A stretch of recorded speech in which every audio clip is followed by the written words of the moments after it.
Welcome to Pimpy's Investment Chat, where we keep investment talk simple. And here's your host, Pimpy. What is going on out there, peeps? Okay. So everybody's getting all hyped up about Jamie Dimon and JP Morgan being over there in Iraq. And as usual, when people come and ask me about it, I go, it's not that big of a deal. It isn't. And besides, these are not the nicest people in the world. As a matter of fact, they're supposed to be the people that we are against. You know what I mean? These are the evil globalists. Yes, they're hooking up the electronic platform. I get that. That's both good and bad for Iraq. It's good because it allows them to do e-commerce. It allows them, they can use their ATM machines. Businesses could do business now with people with ATM cards, so they don't have to carry all these bills around. And it also gives the government a way to track people, to find out where the money's going and make sure that something's not done nefariously. But once you start going down that path, it's not a good path, because government will use that tool as a weapon against its citizens. And eventually, this will just lead to the central bank digital currency, which is what we don't want. So when you see people getting all excited about how they went to the bank to talk to the bank, how tellers don't know what's going on, and people get excited about these reports. So let's go ahead and get into this so I can explain what I'm talking about. Before we get started, do me a favor, hit the thumbs up button. If you're not a subscriber, please do so, because when you do, it helps out the channel, and I certainly do appreciate it. If you're thinking about buying gold and silver, head on over to our friends at Miles Franklin. The link will be down below in the description. When you make your purchase, make sure you use promo code Pimpy, P-I-M-P-Y, and they'll take care of you. If you have any additional questions, you can reach us over here at this phone number or over here at this particular email. For all orders over $10,000, reach out by email and we'll make sure that you get a great deal. So come on over to Miles Franklin and add to your precious metal inventory. Okay, that's what to bring to my attention. One of my listeners that a phone call was recorded over there on the Patreon group for Militia Man. And people getting all excited about a conversation that she had. She went to this bank, they got appointments and all this kind of stuff. And I was like, well, what are they saying that's so important that everybody's getting excited about? So I got a copy of the recording. Let's go over this so that we can at least clear some of the stuff up that they're talking about so that there's no misunderstanding. But in case you guys forgot or you didn't know, I'll leave the link down below so you guys can check this out. I already did a whole video on what banks will take the Iraqi dinar. Okay, there's a list of them. They'll exchange your foreign currency for US dollars. Don't forget, Iraq is on self-imposed sanctions. So until they are cleared and there's no restrictions over here, it's not going to be that easy for you to find a place to exchange your currency. Now, I'm not saying it's impossible. I reported like 3 or 4 years ago that Chase Bank was one of the banks that you can go to, except for they're going to exchange it at the current rate. It's not going to be some fancy rate. It's going to be at whatever the current rate is at the time. Like I said, I'll leave the link here. You can go here and listen to what I have to say about exchanging your currency and where to do it. So let's go ahead and get into the phone call and get things squared away, shall we? Let's go. Hey, happy Saturday, everybody. It is Militia Man, and I have Pompey Peter, I have Petra, and a new guest. Her name is Maria, and we have some information that she'd like to share with us with her experience. She's been relatively new to the dinar world, but she's been a go-getter, and she's been tackling the education side of everything to get to the stage where we're having her on to have her story. So please enjoy. Maria, please give us a little understanding of how you got here in your dinar experience. We have been able to get real live intel from our members dealing with the bank and the Iraqi dinar. Real intel? This is intel? This is just general information. It's not like this is hidden information. Intel is when you're getting something that other people aren't aware of. This isn't intel, you guys. This is just general information. And we can ask some questions possibly as we go. But welcome this morning. Hi guys, how are you? It's nice to be on with y'all. So basically, I started out with the dinar about a year ago, and I never knew. Rookie. So basically, my husband got me into the dinar. And when I did research, I was like, this thing is interesting. Like, I really think that something could really happen with this investment. So I started doing my research. I started listening to certain people, like Militiaman, other people. I started doing reading up on it and trying to find out what it is, you know. So once I got into it and I did my research and I realized that it was something I wanted to invest in myself, I bought my own currency as well. So after I bought my currency, I kept calling. Like, everybody was saying, oh, this is going, the rate is changing, like Iraq is doing this, and this. So I started calling banks. All the banks I called, 20 banks, all of them were like, I don't know what you're talking about, we're not doing it, like, this is a scam. And I called banks. I called Chase, PNC, Wells Fargo, Bank of America, Truist, different credit unions, and everybody told me no. When you call and you talk to a bank, they're not going to specifically know about foreign currencies unless their banks deal with them. And even then, most of the cashiers won't know much about it. They have a person that specifically handles it. So most tellers will be clueless. You know, if you say, hey, you know anything about the Iraqi dinar, they're just going to be lost for words because they personally don't deal with it. So they don't know how to answer your questions. So it's not secretive. It's just that that bank might not deal with foreign currencies. So when you find a bank that does deal with foreign currencies, they turn you over to another banker. It's usually like somebody that's hiding in the back office and deals specifically with foreign currencies. That's why it's just one person, because a lot of people don't usually go to the bank to deal with foreign currencies. By the way, what's it say? Deal with a bank in Iraq? Deal.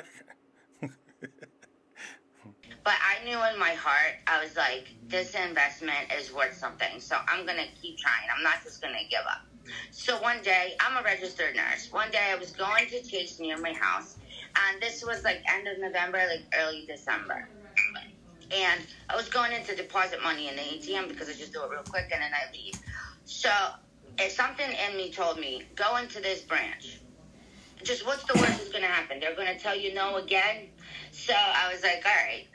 So I walked into the branch. The branch manager was there.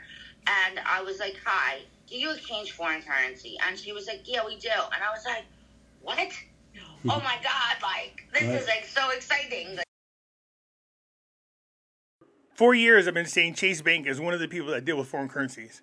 But I get it. If you're new to this and you don't know any better, of course it's going to be exciting. So I get where Maria's coming from. Like I said, a lot of newbies that have no idea what's going on, you want to find somewhere to exchange your currency when the time comes, and you keep calling bank after bank only to be told that they don't deal with Iraqi dinar or don't deal with foreign currencies. It seems like a letdown. So when you find one, of course you're going to be excited. And she's like, what foreign currency do you hold? And I told her what I held. I don't know if you guys want me to say what I hold. Yeah, feel free. No harm, no foul. We hold the Iraqi dinar, we hold the Vietnam dong, the Iranian rial, and the Indonesian rupiah. And I told her that. And I was like, but I don't want to discuss this in the lobby, because she was like, well, how much do you hold? And I was like, well, I don't want to discuss this in the lobby. So can we go into an office? So she takes me back to an office, and a guy comes over. She introduces me. I could say the names if you guys like or no. Just their title. Yeah. Just their title. Well, he was a lead analyst. So a lead analyst is the director of the tellers. Sure. So he sat down with me in the office, and he's like, well, how much do you have? And blah, blah, blah. And I was like, this is what we hold. And, you know, he said, he's like, let me go back to my back office, call my back office, and I'll be right back. So I sat in the office. Then he comes back, and he's like, well, I want to introduce you to our private banker. I was like, okay. The back office. You know how everybody use that term? Oh, it's in the back office. This is where they are stationed. This is in the back office. It's not like you're going to be out there with the tellers dealing with foreign currencies. They're usually in the back. They hide them in the back. So going to the back office is not that big of a deal. So a lady took her in to her office. This gentleman came. He went to his to get information. Yeah, that sounds about right. So he introduces me to the private banker at this Chase. And she had clients. She came out. She met me. And he was like, well, now we're going to set up an appointment for Wednesday. This was on a Monday. I was like, okay, no problem. So he said for the appointment, bring a list with all your currencies and the amounts on the list. So I was like, all right, no problem. Now that's interesting. Why do they have to have a list of your currencies? If a bank will exchange your foreign currency for US dollars, you just bring them in. It's that simple. There's no trick to it. You don't need a list of currencies. You just say, I have X amount of this and X amount of that. That's all it is. So why it is they needed a list of currencies, and why couldn't they just answer her general questions without setting up another appointment? She didn't say she was coming in to exchange it. She was inquiring about the exchange of foreign currencies. So why you need another appointment is kind of strange. When we came in on Wednesday, I was treated, and me and my husband, like I was royalty. Like I was already a multi-millionaire. Wow. Literally. Good deal. All three of them were in the lobby waiting for us. And they were like, oh my God, it's so nice for you to come in. And I was 5 minutes late because I'm always late. That's just my thing. But all of them are in the lobby. I was just like, wow, like, this is really happening. You know what I mean? Sure. So I never heard of 3 high-ranked people in the bank just waiting there in the lobby, waiting for a customer to come in and ask questions on an appointment about whether or not they exchange foreign currencies. So far, there's something I'm missing. You know what I mean? Like, why would there be 3 high-ranked people waiting with open arms in the lobby to discuss whether or not they will exchange your currency? I'm not even sure why you even needed an appointment for a Wednesday. They could have answered all your questions right there on the Monday. We got taken back to with the private banker. She talked to us about all the perks and stuff associated with being a private client. She told me that it's $150,000 you have to have in your account to be a private client. And the lead analyst said that once the Iraqi... Let's back up just a little. Did you hear what she said? She talked to us about all the perks and stuff associated with being a private client. She told me that it's $150,000 you have to have. This would explain why they're welcoming you with open arms.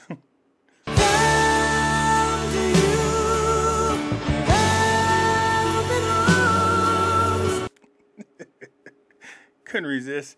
But look, private bankers, $150,000 minimum. They're going to kiss your ass left and right.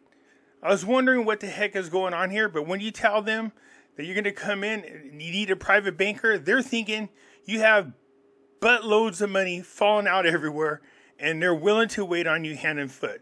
You heard what she said, $150,000 minimum for them to kiss your butt. In your account to be a private client. And the lead analyst said that once the Iraqi dinar, and they were fully aware of the banking reforms going on in Iraq. Okay, good. I'm not so sure if they just weren't being patronizing. Look, I understand that banks know about other banks, but for them to keep track of reform happening all over the world, that'd be interesting. So At that point, I didn't know anything about Jamie Dimon or anything like that just recently happened. So they were fully aware, especially the lead analyst guy. He was really in the know what was going on. Excellent. And he was like, well, once the Iraqi dinar hits the OFX, and I was like, I don't know what the OFX is. All the OFX is a company out of Australia. That's where the home base is anyways. They deal with foreign currency transfers. And what I mean by that, and I mean by transfers, not that they exchange your currency. It means that they transfer it from one location to another. That's the OFX. And he was like, well, it's similar to Forex, but that's what they call it. I was like, okay. He's like, I'll call you. And then he goes, and you do realize that the rate could change. It goes, like, on a daily basis, it changes really, really quickly. So I was like, all right, no problem. So we left, and I'm waiting for their call. So then he calls me, I would say, like, probably closer to the end of December, like mid to end of December. Again, this is interesting. I still think the bank is misunderstanding what's going on, or this story might be stretched out just a little bit. Setting up the appointment. If you're looking for a private banker, of course they're going to want to set an appointment to accommodate you because they think you're going to come in with at least $150,000. to set up an account. Then they go ahead and meet with you on Wednesday and then say they'll call you. What is there to call? All this just for answering questions seems kind of crazy to me. But who knows? If they think you have a lot of money in your pocket, they'll go through extremes. And he was like, well, we're seeing the IQD on our back screen now. Okay. Which we weren't before. Okay. So be prepared. Back screens. Good Lord. Yeah, I'm starting to feel like this person's indulging in all the special code words that are used around the Iraqi community. So there's no back screens. It's most likely their computer monitor is what it is. All right. So they're going to look up whatever the current exchange rate is. That's all it is. Okay. So they can go through there and go, what kind of currency did she say she had? Vietnam dong. She has the Iraqi dinar. She has the Iranian rial, which is different here because they are under sanctions by us. Holding that currency is considered holding on to contraband. So be careful with the bank because it's very possible they can swipe it. I don't think they will, but there's always that possibility. So I'm sure what he did is he went to his back screen or computer monitor and just looked up the rates for the lady. Because I'll be calling you shortly to come in to do your exchange. So that was in December, beginning or toward the end? In December, yeah. Okay. Like, the beginning was when I went. Okay. Like, towards the end is when he called. Okay, sure. So I was like, all right, so I'm waiting. So then, last week, this was on Monday. Right. I was driving my son from school, to my mom's house, and I saw this new branch that's about 25 minutes from my house. So I was like, wow, this is interesting. And the branch was so futuristic looking. It looked like the Flintstones. Everything was all I don't know if you guys caught that part. That's why I thought it was funny. She said it's so futuristic looking, it looks like the Flintstones. For those of you who have no idea who the Flintstones are, it was a cartoon set back during the prehistoric days with dinosaurs and everything. Saying it's futuristic looking compared to the Flintstones, I thought it was good for a laugh, but just wondering how many of you caught that. Oh, and I forgot to mention, I'm sorry. Also, with the other branch, I came on a Friday there. The bank was closed, right? You couldn't come inside the branch. There was a lot of cars in the parking lot. And there was a guy working on a big white machine.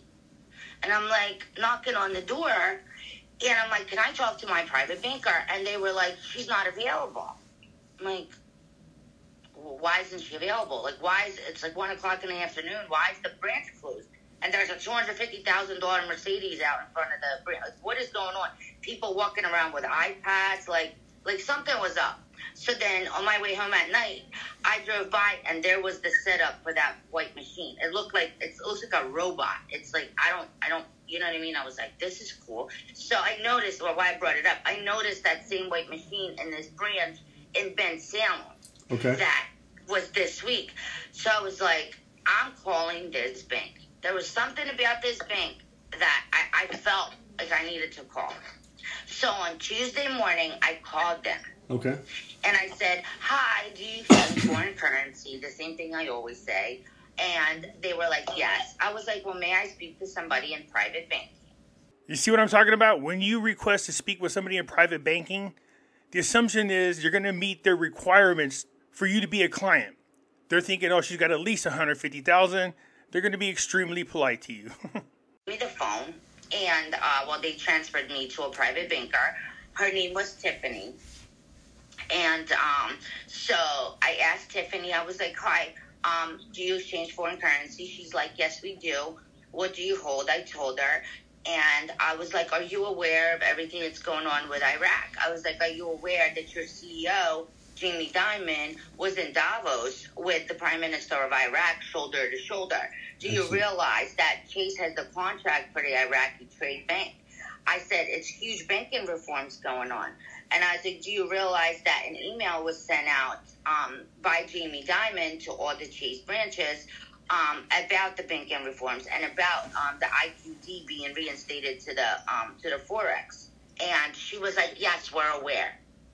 Again, either the lady is indulging or the private banker is being patronizing, or let's just go with the positive side of this. Let's think positive juju, okay? They're not going to care about Jamie Dimon in Davos or rubbing shoulder to shoulders with the prime minister. They don't care. They do that with all foreign leaders. That's what Jamie Dimon does. So that's nothing. But I do think it's interesting that she's making the claim that they are aware that Iraqi dinar is going to be back on the Forex. This would be huge news. Now, I'm not saying they don't know about that. It's very possible they do. If Jamie Dimon truly did send out 800,000 emails to people, they don't have 800,000 branches to send them out to, not even around the world. So I don't know why they just send out 800,000. That's a little crazy. I would be curious to see what that email is, because until you actually see it, it sounds like bullshit. I've heard this more than once. I say, whatever. Am I saying that it's not possible? No, it's possible. It's kind of hard to have any belief in it until you actually see it. It just sounds like the same crap that a dinar guru's been sharing for years. A bunch of stories and secretive crap and NDAs and all this other crap, which is just bullshit. I'd love to see if somebody has one of those emails. So it could be that Jamie Dimon is letting them know that restrictions on the Iraqi dinar are about to be lifted. They might end up back on the SWIFT system. Now, in order for them to be on the SWIFT system, they really have to have stability in their currency and stability in their country. They don't have stability in their country right now, but they might make an exception. Who knows? We'll see. I was like, wow. Very And then nice. she goes, well, do you want to come in? And I said, oh, absolutely, I want to come in. So they scheduled an appointment for us to come in on Friday. And they told us that we had to come in with 2 forms of ID each, bring our currency, and they'll see us then. So then on Thursday, I got a phone call from Chase. And they actually called me right prior to our call. I'm going to have to call them back. Oh, wow. Okay. Could I just ask, have you got an account? Did you have an account with them? I do. Yes, we do. We have an account with Chase. Yes. But you still had to take in yes. your KYC? That is a good question. If you already have an account there, they just transfer your information over. Now, I'll say maybe there's an exception if they think you want a private banker and that you have the qualifications to open up an account as a private banker, the $150,000 or more. So it could be that they just want to be extra careful, but I find it hard to believe if you're already a banker there with JP Morgan that you couldn't just have your information transferred over. 2 forms of ID, yes, for each person. And they called Thursday, and they said, also, please bring 2 utility bills. Okay. Two And so this, proof just to be residency. clear, everybody, this was yesterday that you had this most recent. So they wanted to bring in 2 forms of IDs and 2 utility bills to open up an account where she already had an account. Now, she'd been to one Chase Bank, asked all the questions, and they're treating her like royalty. But then she saw this futuristic bank that looked like the Flintstones. That is another Chase Bank with a white machine. We don't know what the white machine is, but there's a white machine there. People walking around with iPads and $250,000 Mercedes. Like, that's strange for a bank. Anyways, she's interested in what they're doing there. And now they're talking about, do you want to open up an account here? Which is another Chase Bank. And it's still kind of weird. But they want her to bring in 2 forms of ID and 2 of your utility bills. Okay. Yes, it was yesterday at 1:30. Excellent. 1:30 Eastern time. Okay, Yeah, great. and then Chase actually just called me, so once we get off the call, I'm going to call them and You find could, out. if you want to patch them in right now, I'd be happy to talk to them too. You know? I don't know how to do it. No, go ahead. I wish you would have. No, you take the call. We're just teasing, being light. Oh, come on, Melissa, man. You could have pushed that, man. I would have loved to heard what they had to say. Yeah. So yeah, I take the call. They said also please bring 2 like a utility bills. Yeah, utility sure, bills. right. So that we got that as well. So we get there, and we got a confirmation text from Chase and everything like that about our appointment. We get there. They're waiting. It was the branch manager, wealth manager, and a private banker waiting to talk to us. Again, 3 execs sitting there with open arms.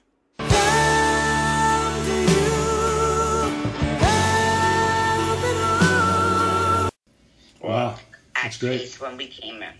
Very So good. they took us into an office.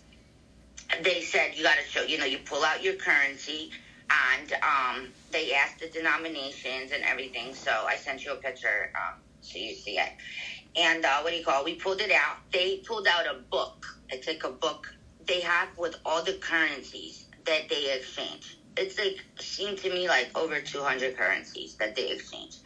And they use this book to verify that your currency is up to date. Meaning it's not old, because I think there's a certain year, I don't know what year, the currency is not valid. Yes. Around 2003. Some of the currency that we all know from the Saddam Hussein era is no longer any good. Right. So they checked that.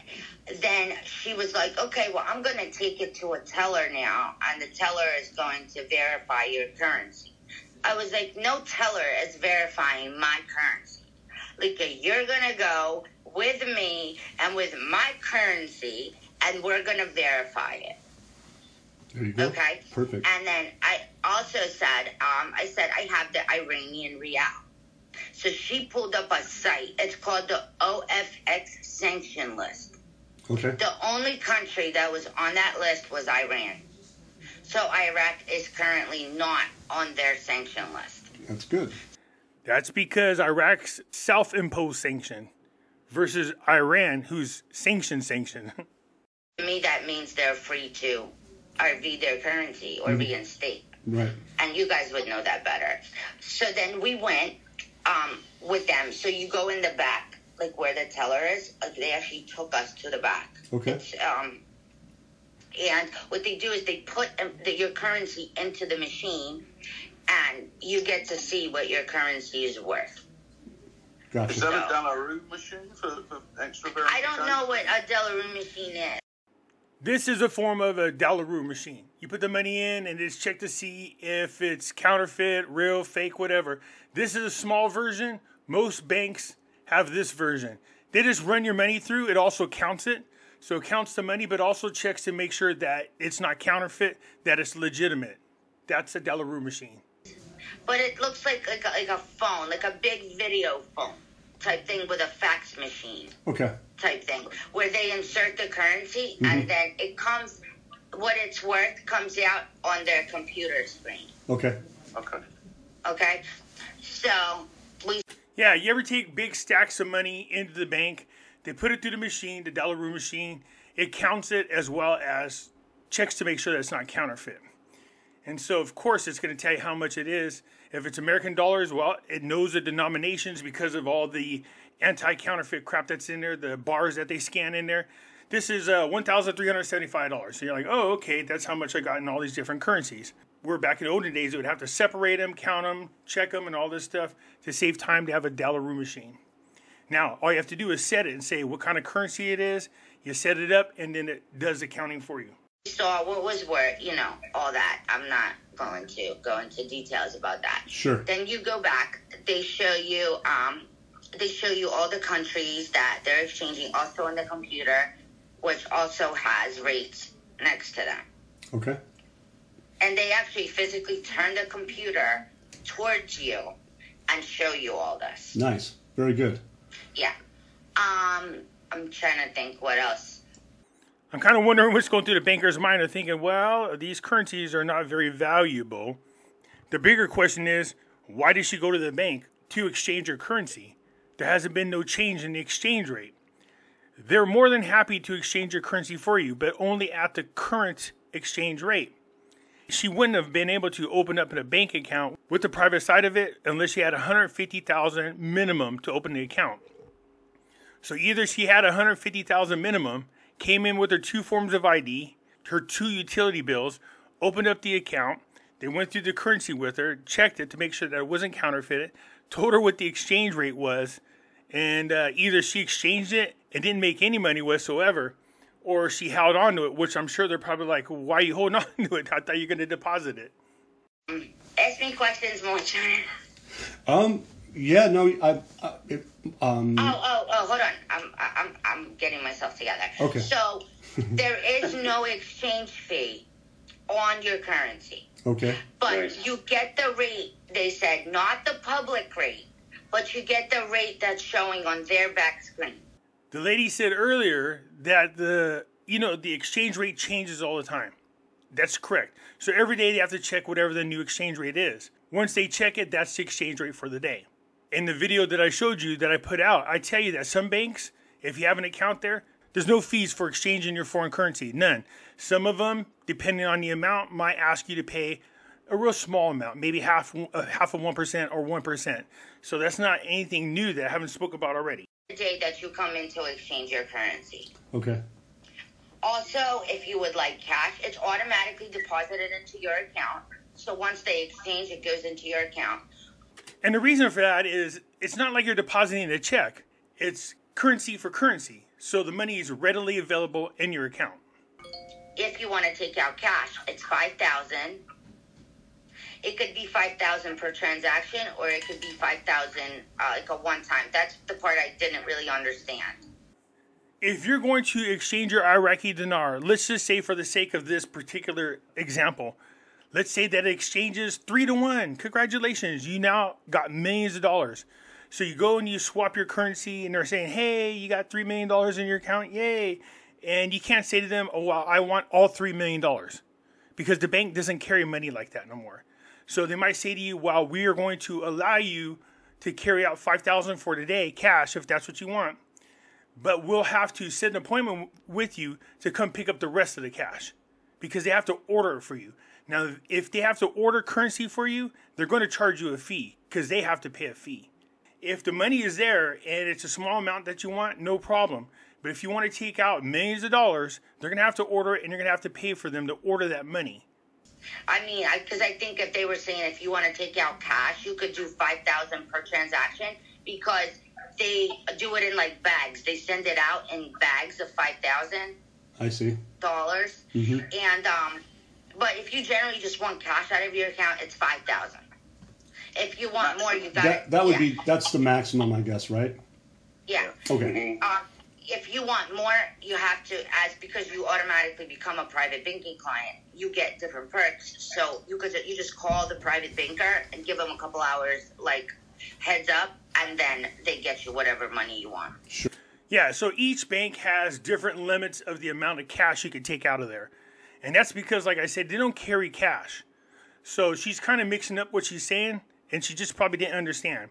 That particular bank might say for each customer, you're limited to $5,000 a day that you can take out in cash. Unless if you want more, then you have to set an appointment with them. Let's say you want $1 million of your dollars. They don't have it there. They're going to order your money. You're going to have to pay for it. It's a small fee. And then the money is there. They say, hey, your money's here. Okay, then you go back to the bank and you collect your money. They're just not going to carry that kind of money around with them. Sure. Maria, was there any limitations on how much you could bring in? Did they say, we can only exchange so much per day or anything like that? No, I asked that. And also I said, so if I say I want to exchange $1 million today, and then I want to come back tomorrow and exchange $1 million, it's no problem.